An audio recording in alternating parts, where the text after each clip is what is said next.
আসসালামু আলাইকুম রহমতুল্লাহ ওবরাকাত ইন্নালহামদুলিল্লাহ ওসসালাতু ওয়াসসালামু আলা রাসূলিল্লাহ ওয়া বা'দ। প্রিয় দর্শক, রমজান তো বিদায় হলো। রহমত, মাগফিরাত ও নাজাতের যে মহিমান্বিত দিনগুলো এখন স্মৃতির পাতায়, সে মাসে মসজিদগুলো ছিল প্রাণবন্ত, কোরআন তেলাওয়াতে ভরে উঠেছিল চারপাশ, আর আমাদের হৃদয় ছিল নরম ও আল্লাহমুখী।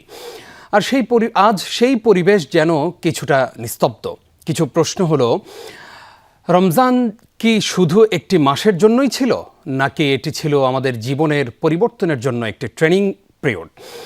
ইসলাম আমাদের শিখিয়েছে ইবাদতের সৌন্দর্য শুধু সাময়িক উচ্ছ্বাসেই নয়, বরং ধারাবাহিকতায়। অল্প হলেও নিয়মিত আমলই আল্লাহর কাছে সবচেয়ে বেশি প্রিয়। আজকের বিষয় ইবাদতে ধারাবাহিকতার প্রয়োজনীয়তা। সুপ্রিয় দর্শক শ্রোতা, কাছে এবং দূরে যেখানে আছেন, সবাইকে স্বাগত জানাচ্ছি যমুনা টেলিভিশনের নিয়মিত আয়োজন in the name of Allah with BRB cables অনুষ্ঠানে। আপনাদের সাথে আছি আমি নিজাম বিন মুহিব। প্রিয় দর্শক শ্রোতা, অনুষ্ঠানটি যমুনা টিভির পাশাপাশি আপনারা আমাদের টেলিভিশনের ভেরিফাইড ফেসবুক পেজেও সরাসরি দেখতে পাচ্ছেন। আমাদের আজকের সম্মানিত অতিথি, যার কাছ থেকে কোরআন এবং সুন্নাহর আলোয় আমরা আলোকিত হব, তিনি হচ্ছেন ধানমন্ডি মসজিদ তাকওয়ার সম্মানিত খতিব, জনপ্রিয় মিডিয়া ব্যক্তিত্ব ফদিলাতুশ শেখ মুফতি সাইফুল ইসলাম। আসসালামু আলাইকুম রহমতুল্লাহ। ওয়ালাইকুম আসসালাম ওয়া রাহমাতুল্লাহি ওয়া বারাকাতুহু। উস্তাজ, কেমন আছেন? আলহামদুলিল্লাহ, খুব ভালো আছি। আপনি কেমন আছেন? আলহামদুলিল্লাহ, আমরাও ভালো আছি। ঈদ পরবর্তী যমুনা টেলিভিশনের এই পুরো বছরব্যাপী যে আয়োজন আমরা দর্শকদেরকে উপহার দিয়ে থাকি, সেই আয়োজনের আজকের পর্বে আপনাকে স্বাগত জানাচ্ছি। আপনাকে অনেক অনেক ধন্যবাদ এবং যমুনা টেলিভিশনকেও ধন্যবাদ জানাচ্ছি। বারাকাল্লাহ ফিক। শেখ, আমরা শুরুতেই আপনার কাছ থেকে জানতে চাইব যে রমজান তো আমাদের কাছ থেকে বিদায় নিল, ইবাদতের যে একটি ধারাবাহিকতা ছিল, রমজান চলে যাওয়ার পরে আমরা সেই ধারাবাহিকতাটা কেন বজায় রাখতে পারি না? ঠিক কোন জায়গায় সমস্যা তৈরি হয়? অনেক ধন্যবাদ। ইন্নাল হামদুলিল্লাহ ওয়াসসালাতু ওয়াসসালামু আলা রাসূলিল্লাহি আম্মা বা'দ। মূল ব্যাপারটা হলো যে আল্লাহ রাব্বুল আলামিন আমাদের উপর যত ধরনের ইবাদতকে ফরজ করেছেন, এই ইবাদতটা কেবলমাত্র নাম সর্বস্ব বা আমি আমার কিছু শারীরিক প্রক্রিয়া, কিছু কাজ করলাম, এটাই যথেষ্ট নয়। আল্লাহ তাআলা আমাদেরকে প্রত্যেকটা ইবাদত ফরজ করেছেন এই জন্য, যাতে করে আমরা ইবাদতের ভেতরে প্রবেশ করতে পারি। দেখুন, যে কেউ যে কোনো কাজ করার ক্ষেত্রে যদি সেটা তিনি কাজটাকে ওন করতে না পারেন, তাহলে সেই কাজটা সুন্দর হয় না, সুচারু হয় না, এবং সেই কাজের প্রতি তার ভালোবাসা, দরদ তৈরি হয় না। সমস্যাটা হলো যে আমরা বছরের পর বছর ইবাদত করে যাচ্ছি। মনে করেন নামাজ পড়ছি, এই যে সিয়ামের কথা বললেন, রোজার কথা বললেন, রোজা পালন করছি, কিন্তু এরপরেও রোজার প্রতি বা নামাজের প্রতি আমাদের দরদ তৈরি হয় না কেন? এর কারণ হলো আমরা এর ভেতরে প্রবেশ করতে পারি না। তা আমরা যারা ১ মাস সিয়াম সাধনা করেছি, কথা ছিল যে আসলাফদের জীবনীতে এসছে যে তারা রোজা রাখার পরে, রোজার মাসের পরে ৬ মাস এই রোজার ফ্লেভার নিয়ে তারা তাদের জীবনযাপন করতেন। অথচ রমজান যেতে না যেতেই আমাদের জীবনে আমূল পরিবর্তন চলে এসছে, এবং সেটা নিশ্চয়ই ইতিবাচক নয়, বরং অনেক ক্ষেত্রেই নেতিবাচক। কারণ হলো, রমজানের শিক্ষাগুলো বা রমজানের ফ্লেভারটা আমরা ধরে রাখতে পারিনি। এটার মূল সমস্যাটা হলো যে আসলে আমরা বুঝতে পারিনি যে আল্লাহ তাআলা রমজানের মাধ্যমে আমাদেরকে কেন এই সিয়াম সাধনা করিয়েছেন, কেন এতগুলো প্রশিক্ষণ দিয়েছেন। আমরা যে এটা একটা প্রশিক্ষণের মাস হিসাবে আমাদের জীবনটাকে যাপন করেছি, সেটা আমরা ভুলেই গেছি।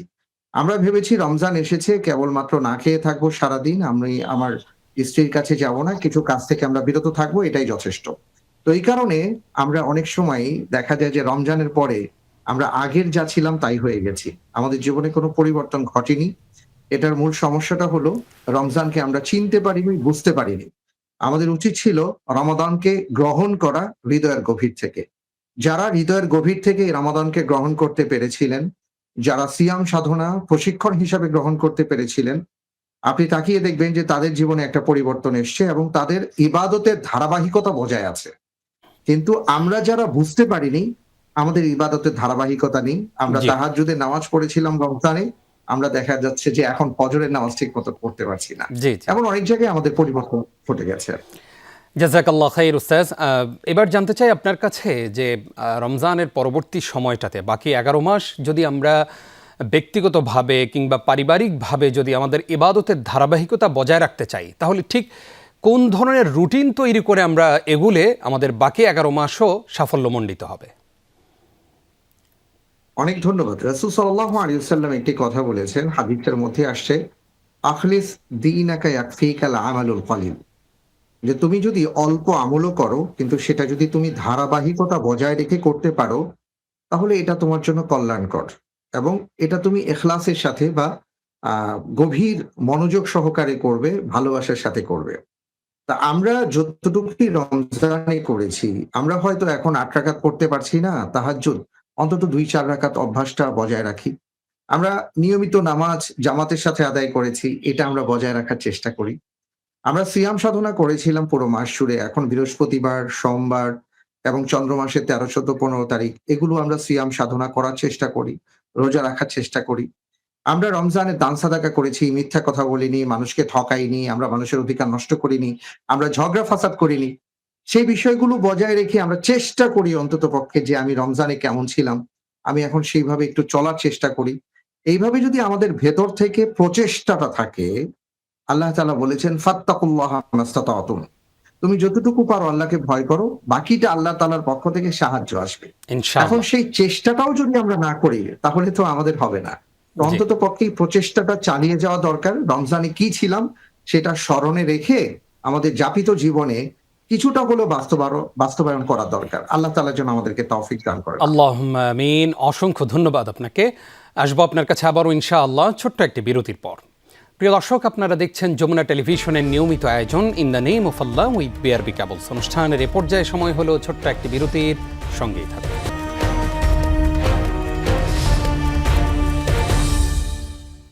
আরও একবার স্বাগত প্রিয় দর্শক, দেখছেন in the name of Allah with BRB cables. আজকের বিষয় ইবাদতে ধারাবাহিকতার প্রয়োজনীয়তা।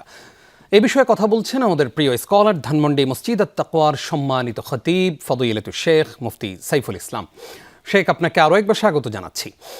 আপনার কাছ থেকে এবার আমরা জানতে চাইব যে আমাদের অনেক ভাই বোন আছেন যারা রমজানে একদম প্রাণ ভরে মন ভরে ইবাদত করেছেন এবং এর বাইরেও অনেক সময় ইবাদত করেন ঠিকই, হঠাৎ করে সেই ইবাদত থেকে মনোসংযোগ বিচ্ছিন্ন হয়ে যায় এবং সেই ইবাদতের ধারাবাহিকতা আর ধরে রাখতে পারেন না।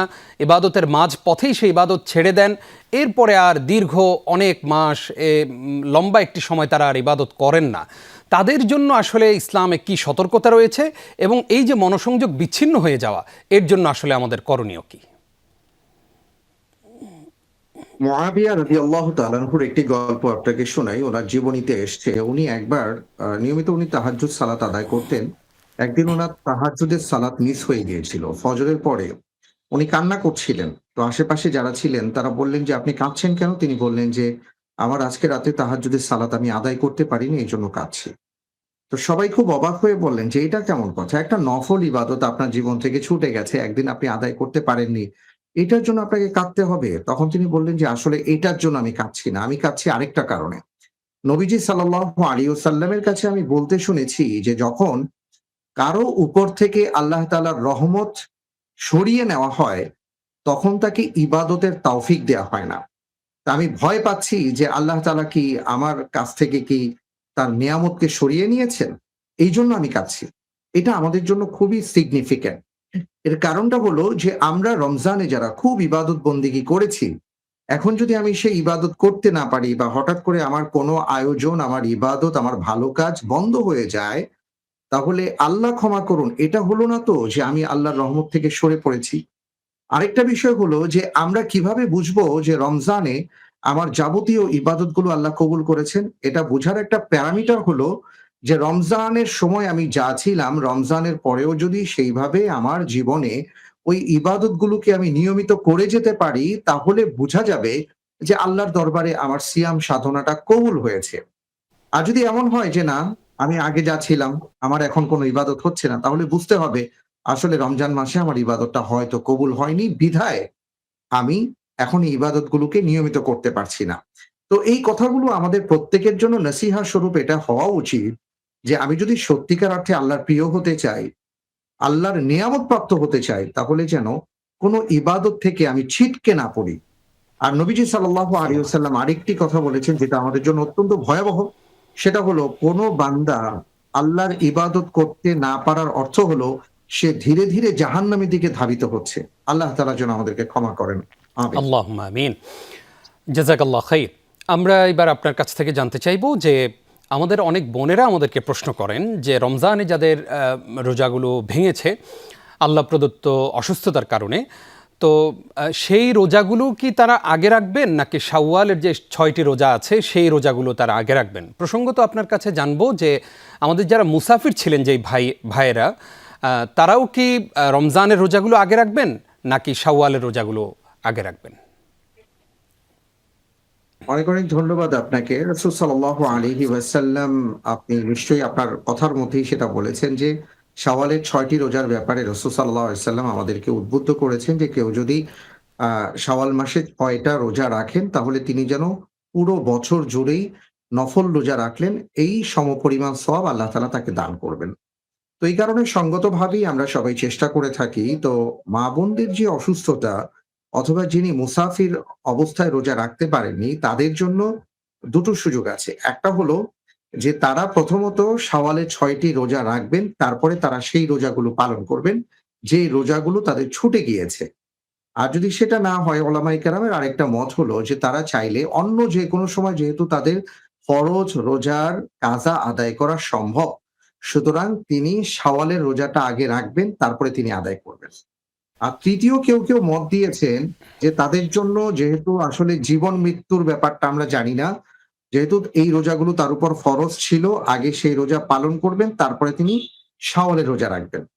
তা আমাদের কাছে যেটা মনে হয় সেটা হলো, আল্লাহ তাআলা যদি কাউকে সুস্থতা দান করে থাকেন, তার শাওয়ালের রোজা আগে ৬ টা রেখে তারপরে তিনি বাকি যে কাজা রোজাগুলো আছে সেটা তার জন্য আদায় করা উত্তম বলে মনে করি। বারাকাল্লাহু ফিক। আহ, আমাদেরকে অনেকেই জিজ্ঞাসা করতে চান যে জিজ্ঞাসা করেন অনেকে যে আমরা কি প্যাকেজ কোনো সওয়াবের কাজ করতে পারি কিনা, যে আইয়ামে বীজের সময় এবং সোম এবং বৃহস্পতিবারকে মিলিয়ে যদি আমরা শাওয়ালের রোজাগুলো রাখি তাহলে আমরা একই রোজার মধ্যে 2টি 3টি রোজার সওয়াব পেতে পারি কিনা? রাসূল সাল্লাল্লাহু আলাইহি ওয়াসাল্লাম একটা হাদিসে কুদসি বলেছেন, আল্লাহ সুবহানাহু ওয়া তাআলা বলেন, আনা আযুন্নু মা বিআবদি, আমার বান্দা আমার ব্যাপারে যে ধারণা করে আমি তার জন্য সেটাই। এখন কোন বান্দা যদি সেই চিন্তার প্রসারতা থেকে তিনি যদি চিন্তা করেন যে আমি সোমবারে রোজা রাখবো অথবা আইয়ামে বিয়দের রোজা, ওই সময় আমি ফরজ রোজা যে কাজা আছে সেটা রাখবো, সেই সাথে আমি শাওয়ালের ৬ রোজারও আমার নিয়ত থাকবে, সেই সাথে আবার আইয়ামে বিয়দের রোজা রাখবো, সেই নিয়ত থাকবে। আল্লাহ সুবহানাহু ওয়া তাআলা তিনি তার বান্দার জন্য দয়ার সাগর। ইনশাআল্লাহ তিনি কবুল করবেন। তবে আমরা স্বাভাবিকভাবে যেটা হয়ে থাকে সেটা হলো, সবসময় আমরা অফারটা লুফে নেওয়ার চেষ্টা করি। তা আমি যদি আলাদা আলাদা সিয়াম গুলো রাখতে পারি তাহলে কিন্তু আমার আলাদা বেনিফিট বেশি হবে। জি। তো সেই কারণে তিনি যদি সেটা করেন তার জন্য ভালো হয়। আর যদি সেটা একান্ত না হয় তাহলে তিনি সেই নিয়ত করে রাখতে পারেন। আল্লাহু আ'লাম বিস-সাওয়াব। আল্লাহর ব্যাপারে তিনি ভালো ধারণা করলে অবশ্যই আল্লাহ রাব্বুল আলামিন তাকে ধন্য করবেন। সেই ইনশাআল্লাহ। ঈমানদার হিসাবে আমাদের সেই বিশ্বাস থাকা উচিত। জাযাকাল্লাহ খাইর। আবারও আসবো ইনশাআল্লাহ আপনার কাছে আরও একটি বিরতির পর। প্রিয় দর্শক, আপনারা দেখছেন in the name of Allah with BRB cables. সময় হলো আরও একটি বিরতির, সঙ্গেই থাকুন।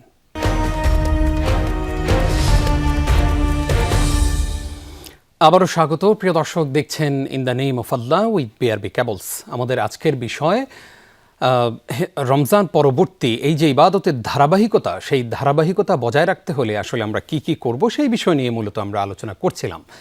আজকে আমাদেরকে সময় দিচ্ছেন আমাদের প্রিয় স্কলার মুফতি সাইফুল ইসলাম। শেখ, আরও একবার স্বাগত আপনাকে। জানতে চাই আপনার কাছে এবার একটি ভিন্ন প্রসঙ্গে, সেটি হলো যে সাম্প্রতিক সময় বিশেষ করে এবার ঈদের যাত্রাটা আমাদের জন্য অনেক বেশি বেদনাদায়ক। এবারের ঈদের যাত্রায় অনেক বেশি মানুষ সড়ক দুর্ঘটনায় এবং নৌপথে মৃত্যুবরণ করেছেন। ঈদের পরদিনও আমরা দেখেছি যে মোহাম্মদপুরের একজন প্রবীণ শিক্ষক, তিনি তার পুরো পরিবার সহ রোড অ্যাক্সিডেন্টে শাহাদাত বরণ করেছেন। আপনার কাছে জানতে চাই, এই যে সড়ক দুর্ঘটনা বা এই যে হঠাৎ করে নেমে আসা দুর্ঘটনা, এই দুর্ঘটনা কি আল্লাহর পক্ষ থেকে কোনো আযাব নাকি আমাদের কোনো অবহেলার কারণে আল্লাহর পক্ষ থেকে আমাদের জন্য শাস্তি? প্রথমে আমরা আল্লাহ রাব্বুল আলামিনের কাছে প্রত্যেকের জন্য দোয়া করি যারা এবারের এই ঈদ যাত্রায়, এবং শুধু তাই নয়, আমরা পরিসংখ্যানে যেটা দেখতে পাচ্ছি যে এই মাসে এখনো মাসটি শেষ হয়নি, মার্চে আহ, প্রায় আপনি ধরে নিতে পারেন যে ৬০০-র মতন মানুষ নানাভাবে তারা সড়ক দুর্ঘটনায় নিহত হয়েছেন। আল্লাহ রব্বুল আলামিন তাদেরকে ক্ষমা করে দিন এবং তাদেরকে শাহাদাতের মর্যাদা দান করুন। এরপরে আমি যেই কথাটি বলতে চাই সেটা হলো যে আসলে আমাদের এই রোড অ্যাক্সিডেন্টের যে ঘটনাগুলো বা দুর্ঘটনাগুলো ঘটছে, এইটা আল্লাহ তাআলার পক্ষ থেকে আযাব হলে আল্লাহর কাছে আমরা পানা চাই। কিন্তু আল্লাহ রাব্বুল আলামিন আমাদেরকে বলেছেন যাহারাল ফাসাদু ফিল বাররি ওয়াল বাহরি বিমা কাসাবাত আইদিন নাস, যে জলে এবং স্থলে যে সকল বিপর্যয় আমরা দেখতে পাই এটা মানুষের হাতের কামাই, এটা আল্লাহ তাআলা বলেছেন। তো আসলে প্রত্যেকটা অ্যাক্সিডেন্ট বা দুর্ঘটনার পেছনের কারণগুলো যদি আমরা নির্ণয় করি, দেখা যায় যে আসলে এর পিছনে আমরাই কোনো না কোনোভাবে আমরা দায়ী। দ্বিতীয় বিষয়টা হলো এটা আমাদের জন্য পরীক্ষা হতে পারে। আল্লাহ রাব্বুল আলামিন বলেছেন ওয়ালানুযীকান্নাহুম মিনাল আযাবিল আদনা দুনাল আযাবিল আকবার লাআল্লাহুম ইয়ারজিউন, যে আমি কখনো, কখনো আমার বান্দাদেরকে বড় কোনো পরীক্ষায় ফেলবার আগে বা বড় কোনো আযাব পাঠানোর আগে সতর্কতার বার্তা হিসেবে ছোট, ছোট আযাব, ছোট, ছোট পরীক্ষা করে থাকি যাতে করে তারা ফিরে আসে। তো আমরা চিন্তা করলে দেখব যে এটা পরীক্ষা হতে পারে, এটা বালা বা আযাবও হতে পারে। আবার এটা আমাদের এরকম ব্যবস্থাপনা, পাশাপাশি আমাদের আ দুর্নীতি, অবনা সব একটা আমরা দৃশ্য পাচ্ছি। আশা করি যে এই সকল দৃশ্যগুলো থেকে হয়তো কোনো শিক্ষা নেই যে ভবিষ্যতে যেন এমন আমাদের আর মানুষের চোখের পানি না ঝরে, আমাদের কোনো ফ্যামিলি দুর্গতির শিকার না হই। হয়তো এটা আমাদের জন্য একটা শিক্ষা হতে পারে। তো আমি বলব যে আমরা পরীক্ষাও নিতে পারি, আযাব হিসাবেও নিতে পারি জি।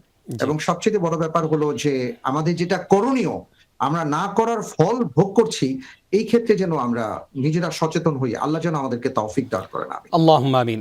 যারা সড়ক দুর্ঘটনায় বা নৌপথে বাস দুর্ঘটনায় যারা মৃত্যুবরণ করেছেন, আমরা দৌলতদিয়ার সেই মানুষদের কথা স্মরণ করছি। তারা কি শাহাদাতের মর্যাদা পাবেন?